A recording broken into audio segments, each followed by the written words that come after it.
feel like I knew a lot until I started making this video, and maybe I don't know as much as I thought that I did. Hey y'all, and welcome back to my channel. Today's video is going to be all about your very first week of your Disney college program. So before I did my first program, I thought that I knew everything, I thought that I was super prepared, and once I got my itinerary, I realized I had no idea really what anything was other than traditions. So today I'm going to go over kind of what to expect your first week, what's going to happen, what you can do to entertain yourself, just everything that you need to know. About a week before your program, you'll get your arrival itinerary, which says your work location, your housing complex, and basically everything you're going to be doing that first week. So I actually have my arrival itinerary pulled up for my first program. I got it on May 16th, and my check-in date was May 22nd, so that's 5 or 6 days before, less than a week before. Basically, it's just a little, hi, this is your itinerary email, and it has a PDF attached of your actual itinerary. First thing that says, it has my name, it has what program I was, which was Fall Advantage. It has my arrival date and departure date. So it says my role, which was photography, my job location, which says Magic Kingdom PhotoPass photographer, and housing complex, which was Patterson Court. The very first thing that's going to be on your itinerary is your check-in day and the time. My check-in was at Patterson Court, since that was the housing complex I was going to be living in, and it was at 10:45 in the morning. I requested roommates, and until you actually step foot into your apartment, you aren't going to know who your roommates are. Me and my roommates all kind of assumed that we were going to be together because we were all at Patterson and we just crossed our fingers. So you may have a different check-in time than your roommates. That doesn't mean that they're not going to be your roommates. My check-in time was at 10:45 in the morning. I know some of my roommates had it at 8 a.m., some were at 9. So don't freak out if the people that you plan on rooming with don't have the same check-in time as you. It really didn't make that much of a difference that my check-in time was later than everybody else's because we had already established who was living with who. So basically, I think Taylor was actually the first one to check in regardless, and she was the one that I shared a room with. So she picked a bedroom out for us, and it all worked out. So the second thing that I have on my itinerary is onboarding, or casting as people normally refer to it. My casting was at 3:25, so I had a couple hours to unpack and kind of get everything together from my check-in time until my casting time. But I know that there are some people that their times are 30 minutes apart, so they basically get their key, look at the apartment, and run to casting. So it really doesn't matter when your casting is. It's all the same stuff. There's no reward for being one of the first ones or one of the last ones. Everybody has to do it. And casting is when they run, I guess it's a background check. I'm not really sure. They scan your fingerprints and they take your I-9 forms. I still don't really know what that is, but I did it, I brought it, I did it right, I don't know. So you'll also stand in front of a Disney recruiter and they just kind of look you up and down and make sure that everything about you is in Disney look. So that can mean that your hair is the right color, you don't have any piercings that are visible. I know that there's some glasses that they won't let people wear. Mine are actually like two-toned. The top is brown and the bottom part is a lighter brown, I don't know, more tan. And I was really nervous that they were going to say something about my glasses, and I didn't want to have to buy new ones, but thankfully wasn't an issue at all. So if you're worried about glasses, honestly, don't be. As long as they're not like bright purple. Honestly, you might even be able to have bright purple. I don't know how they are about colors. I don't know. Don't freak out about glasses. It's really not that big of a deal. It's super easy. It's nothing to be stressed about. They literally just look you up and down and say, yep, you're good. After that, you will go to another Disney recruiter and they give you your schedule for the first 2 weeks or so.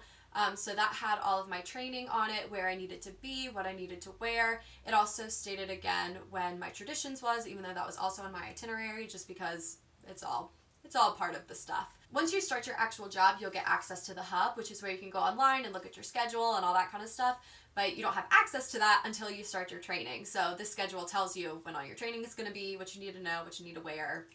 It's good. 2 days after my check-in, I had my housing meeting. For each program, I think they kind of vary with when in the week your housing meeting is. So mine was on a Wednesday. I know some people's are on Tuesday, some could be on Thursday. There's no guarantee that, housing meetings are always on Wednesday. So it is over in the Commons Clubhouse because they have the biggest and the nicest clubhouse. And basically it's just an information session that's all about the housing complexes, what you can do, what you can't do. It's actually a very, do I want to say scary? I don't know. Basically, just be aware that it takes a turn, because they want you to be safe. They want you to know that bad things happen, and you just need to be aware of these things. So they kind of scare you a little, but it's very safe. I never felt unsafe in the complexes. Security is very strict. They will not let anybody in if you do not have a housing ID. They won't even let your Uber driver like drop you off at your actual apartment. Like, you have to get out and walk through security yourself because they're not allowed in. Don't let the housing meetings scare you. They're really just doing it because they want you to be safe and they want you to be aware that the world is a crazy place. None of these appointments that I've already talked about you have to be business casual for. I could literally wear what I have on. You're still supposed to be in Disney look, so make sure that like you have your shoulders covered and all of your tattoos and piercings are covered or taken out. Your hair should be Disney look. Everything should be Disney look. But you can wear, if you want to wear a t-shirt, you can. It doesn't matter. You can have text on your clothes. Like, you don't have to be in your business casual attire. Just wear whatever you're comfortable in, especially for check-in day because you're going to be sweating a lot. It's Florida. So the last thing that is on your arrival itinerary is when Traditions is. If you don't know, Traditions is the class. Is it a class? We'll say it's a class event thing. That basically, once you take that, you are a cast member. You get your blue ID. You get your name tag. That's when you can get into the parks. We love that. I had the afternoon Traditions. Mine was at 2:40, but everybody, if you have an afternoon Traditions, everybody takes the bus at the same time and you basically wait in a room until it's time for your actual session. I had no idea before my program that Traditions was as long as it is. I thought I was gonna be in and out in maybe like an hour and a half. You know, you pop into Magic Kingdom, Mickey Mouse comes and says, hey, gives you your name tag, you wave bye, and you're a cast member. Yeah, no. It's about 5.5 hours, and it's just really not that exciting. It's fun because, you know, like, you're learning a lot about the company and the background of the company, and you get to watch a ton of, like, really emotional videos of people excited to be going to Disney and, like, their experiences in the parks and great interactions that they've had with cast members. I mean, I teared up a couple times during Traditions, not gonna lie. But it's a 5.5 hour long session, and that's just a very long time, and I didn't know that. For Traditions, you do have to be in business casual attire, but still make sure that you're comfortable. You are going to be sitting in a room for 5.5 hours, so you don't want to wear something that's uncomfortable to sit in or that's really itchy or whatever. You do take a little field trip somewhere, so make sure that your shoes are comfortable. I know I just wore plain flats, but I went ahead and put band-aids on my heels because I'd never worn the shoes before and I just knew I was going to get blisters, and I didn't want to have blisters during my first whole week of training, so we just were cautionary, put band-aids on. I highly advise it. Traditions is a lot of fun, and it's a very cool experience that only cast members get to go through, especially when it was my first program. It was so cool to hear about all of the magic that other cast members have made, all of the magic that I was going to get to make, so it's fun, but it's really long. Oh, I actually don't think that I mentioned this. So my Traditions, my check-in was on Monday. Traditions was on a Friday. So I had 5 days to get my life together before I would get into the parks. So now that we've gone over everything that's actually going to be on your arrival itinerary and everything that Disney says you have to do in the first week, we're going to go over some of the fun things to keep yourself entertained before you can actually get into the parks. So the number one thing that I would advise to everybody is unpack everything and decorate as much as you can. If you brought decorations, don't just let them sit there. Go ahead and put them up. Until about September, October, our apartment was hardly decorated. Me and Taylor, who was my roommate, we had a lot of decorations. We probably had the most decorated room, and I wish that I would have decorated it a little bit sooner because I had brought so much stuff, but I didn't do it that first week, so doing it in between playing in the parks and going to work, I just never really wanted to sit in my room and decorate it. So definitely when you have free time during that first week, decorate as much as you can. The living spaces also, I would highly recommend you decorate because we didn't start doing that until around fall, and it really made such a difference and made me much more excited to be in my apartment. So decorations are a must. The apartments themselves are actually pretty big, so you have a lot of wall space. You can't put tape on the walls, you can't put like thumbtacks or anything in the walls. You can only use command strips, so be aware of that. Go ahead and stock up. But it's definitely worth it to have your apartment decorated. So the next is roommate gifts, which a lot of people do. Me and my roommates did that. We did that our very first night in our apartment. Most of my roommates' parents had come to help them unpack and everything. So once everybody had kind of left and we were left on our own, we were like, okay, now we're in a room of people that I've been talking to for a couple months, but I really don't know that well. So roommate gifts are a great little icebreaker. It's a great way to get you excited about the program. It's going to be probably like the first Disney thing that you get while living in Florida. It's just, roommate gifts are so fun. I love giving presents too, so maybe that's just a me thing. But I just think roommate gifts are so fun. It's a fun way to get to know people because I know I ask my roommates, what's your favorite color? What's your favorite Disney character? Basically, anything that I might think I would want to know when making something for somebody, I asked them. So I learned a lot about them.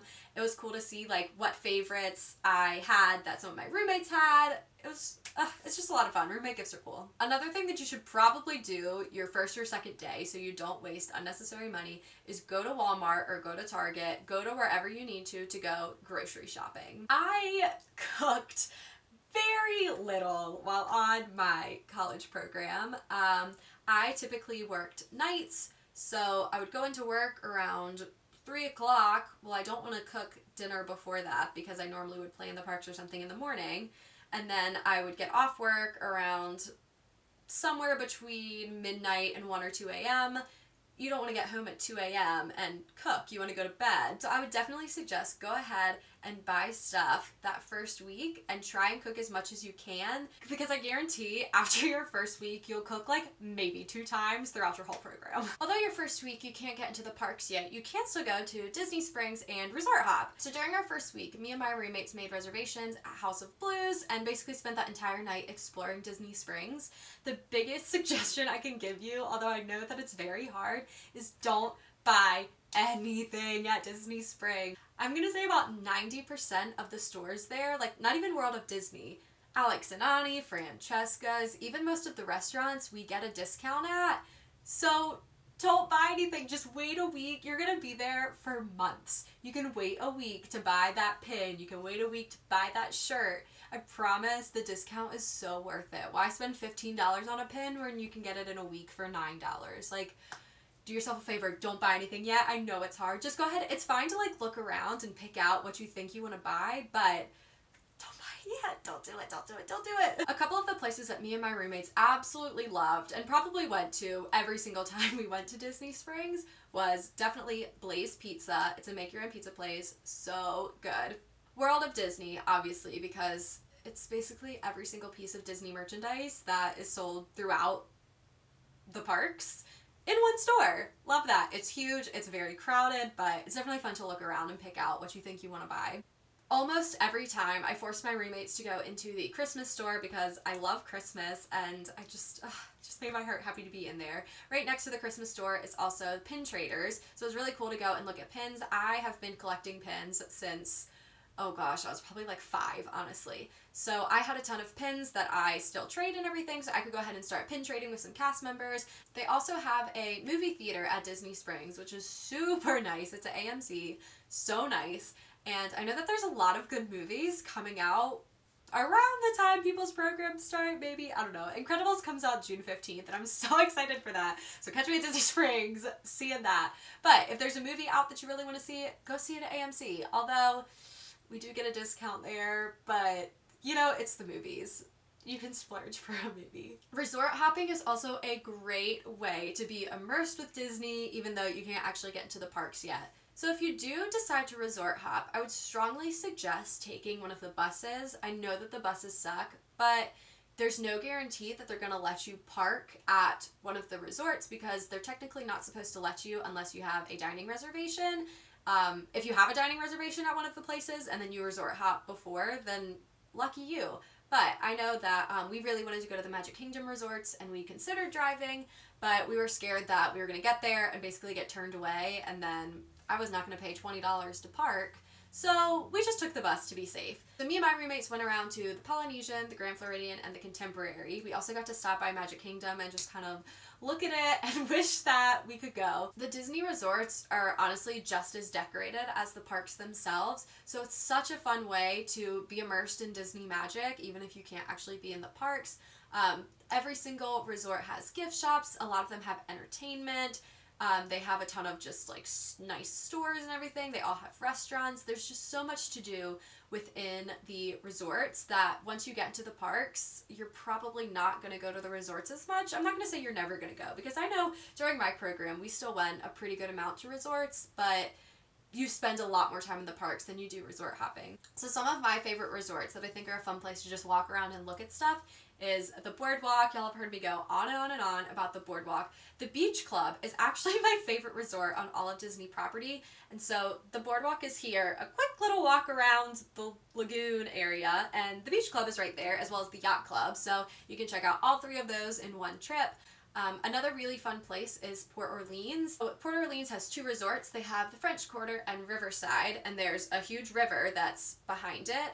So they have a little walkway that goes between the resorts. It's super pretty down by the water. It's a great place for pictures too. So if you're like me and love to take pictures, definitely check out Port Orleans. It's so cute. Also, a lot of the value resorts are very highly decorated and are such fun little places. I also think that the value resorts have the best gift shops. So if you just want to look around at some stuff, I would definitely check out the value ones. We didn't do that at all during my first week, but a couple of months into our program, we went and checked out Art of Animation and Pop Century, and they were so cute. I had never been to Art of Animation before, so seeing all of the decorations, oh my gosh, it's so cool. I love The Little Mermaid. I love Lion King. I don't really love Cars, but she's there. And there's one other one that I can't think of right now that they have a theme for.